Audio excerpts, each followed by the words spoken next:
Tom Getzendaner, one of the councilmen at the Summit.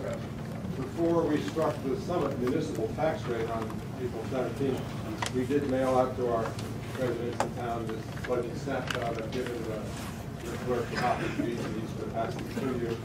We went to all residents in town, and the most important thing, Mr. Chairman, it included estimates of the total all-in levy, not just the municipal levy, but the schools as well as the county. Not surprisingly, the contrast between the field of apportionment, which in our case is up 11%, and the local trend, which is only up 1%, caused quite a stir. So Tuesday night of this week, when it was time for us to remit our second quarter property taxes to Elizabeth, Common Council swallowed hard, very hard. We actually debated long and hard what to be doing here, because you're taking away more from Summit than what we spend to run our entire city hall. So it's a tough problem to handle. I appreciate the drastic steps that Mr. Bale has implemented to balance 2012, 10% layoffs, 5% across the board expense cuts, several entire programs outsourced but not eliminated. But we still wish that you'd revisit the discretionary item called open space, like many other counties have already done. There's no other way to honor the nominal 2% statewide cap, which most of your towns are already doing. It was not too late to declare a fiscal emergency and temporarily cut the open space millage in half. I believe its original 2001 mission of preserving 100 acres per decade has been met threefold, 3 times over, meaning it's been overfunded basically. So no harm tempering the crusade, like 220 other towns and counties are already doing, Mr. Chairman. If Mr. Berry feels that a change like this would require legislation, then please put open space back on the ballot November 6th and let voters decide for themselves.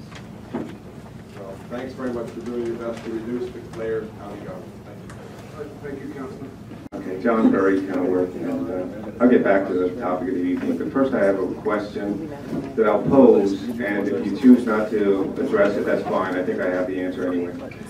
On the Open Space Trust Fund, and this is in response to Mr. Getzendamer, to Councilman Getzendamer, you're using it to pay current expenses. I mean, 220 other municipalities are cutting it because they're using it for their intended purpose to buy open space.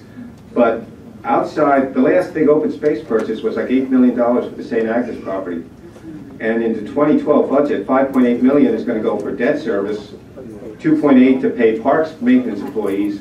You're probably going to give out those big checks for another $1 million, and then maybe pay out some other people. But there's really nothing. It's used for current expenses now. That's what it looks like to me.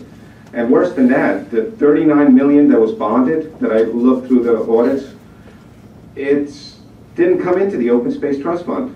I looked at 10 years worth of audits. You bonded for $39 million and it didn't come in.